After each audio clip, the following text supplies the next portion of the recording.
अभियांत्रिकी हे मराठीत शिकवायला लागलो. यापूर्वी कधीच नव्हतं.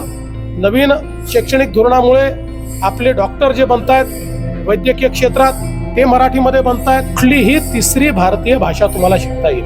ज्या नवीन शैक्षणिक धोरणामध्ये मातृभाषा ही अनिवार्य आहे. इंग्रजीचा पुरस्कार करतो आणि भारतीय भाषांचा तिरस्कार करतो, हे योग्य नाही आहे. विषय चर्चेत येतो म्हणजे हिंदी कंपल्सरी केल्याचा, अनिवार्य केल्याचा.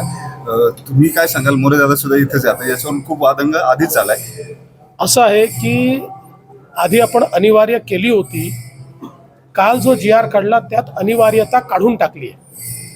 आता आपण असं म्हटलेलं आहे की कुठलीही तिसरी भारतीय भाषा तुम्हाला शिकता येईल.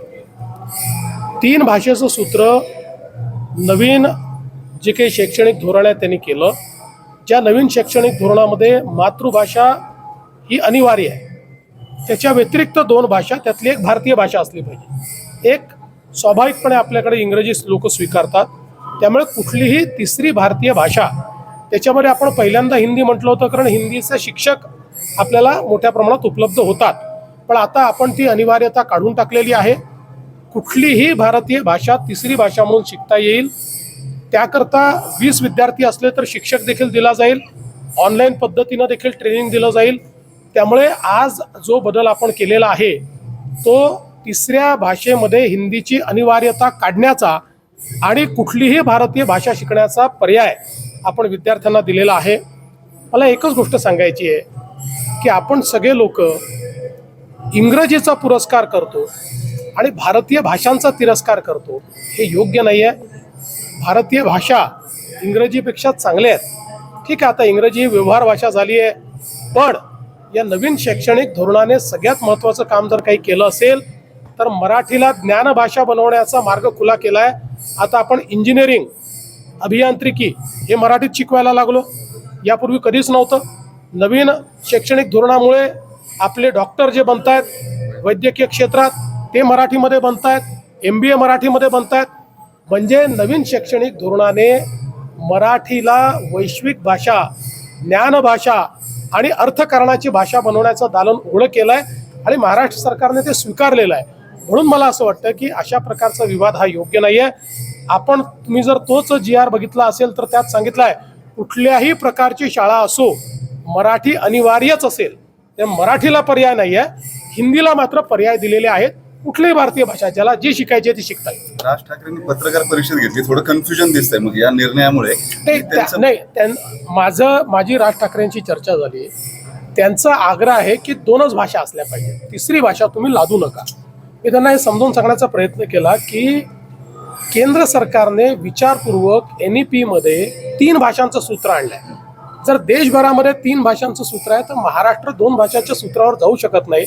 NEP देशाकरता आहे. आपल्याला कल्पना आहे की 3 भाषा सूत्राच्या विरुद्ध तमिळनाडू कोर्टमध्ये देखील गेलं, कारण कोर्टाने ते मान्य केलं नाही. आणि आपल्या देशातली एखादी अधिकची भाषा शिकण्यामध्ये काही वाईट काय आहे, गैर काय आहे? आपल्या भाषेला डावललं गेलं असेल तर वेगळी गोष्ट. आपली भाषा शिकत असताना जर आपली मुलं एखादी दुसरी भाषा अजून शिकतील तर त्याही भाषेतलं ज्ञान त्यांच्यापर्यंत पोहोचेल.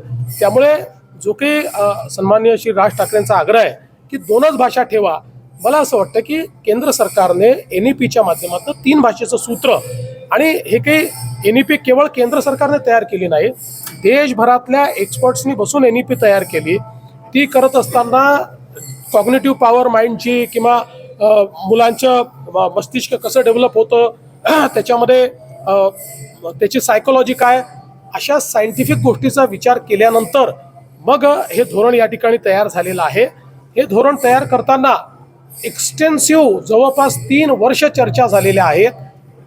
त्याच्यावर सजेशन, ऑब्जेक्शन झालेले आहेत आणि त्यानंतर ती 3 भाषांचं सूत्र आपण स्वीकारले. प्रधानमंत्री ने ट्रम्प से बात की है और कहा है ऑपरेशन सिंदूर के बारे में बात हुई और कहा है कि मध्यस्थता की हमें कोई जरूरत नहीं, ये बात क्लियर कर दी है ट्रम्प. देखिए, पहले दिन से भारत की भूमिका ये रही है कि मध्यस्थता की कोई आवश्यकता नहीं है. इसीलिए जब भारत की सेना ने पाकिस्तान के हवाई अड्डों को एक प्रकार से सैनिकी हवाई अड्डों को तहस नहस किया, उसके बाद पाकिस्तान जब सीज फायर पर आया और उसने कई देशों से विनती की कि भारत को कहिए कि हमारे साथ सीज फायर करिए, तो भारत ने स्पष्ट भूमिका रखी कि किसी देश को बीच में आने की आवश्यकता नहीं है। अगर पाकिस्तान सीज फायर चाहता है तो सामने से हमसे बात करे और हमको विनती करे, और पाकिस्तान ने सामने से जब बात की तब हमने सीज फायर को स्वीकारा है। पहले दिन से हमने इस बात को स्पष्टता के साथ रखा है, हमको तीसरे देश की आवश्यकता नहीं है। सर, काल दिवसभर बडगुजरांचा पक्ष प्रवेश गाजलाय, तुम्ही काय सांगाल? आता एकदा आधी टीका केलेली होती त्यांच्यावर, दाऊद आणि सलीम कुत्ताचे मित्र आहेत आणि त्यांच्यावर टीका बघा. केली, गुन्हे दाखल झाले, काल पक्ष प्रवेश झाला आणि बावनकुळे साहेबांना कल्पना नव्हती. असं आहे, दोन गोष्टी याच्यामध्ये सांगतो की ही गोष्ट खरीच आहे की त्यांच्यावर टीका करण्यात आली होती। एक व्हिडिओ देखील आमच्या नितेश राणेंनी रिलीज केला होता, पण त्यानंतर आपल्याला याची कल्पना आहे की जो गुन्हा दाखल झाला त्या गुन्ह्याचं पूर्ण त्या ठिकाणी चौकशी झाल्यानंतर चौकशी अंती त्यांच्यावर कुठली कारवाई त्यात झालेली नाही, आणि ते त्या पक्षात असताना या पक्षात आल्यावर नाही।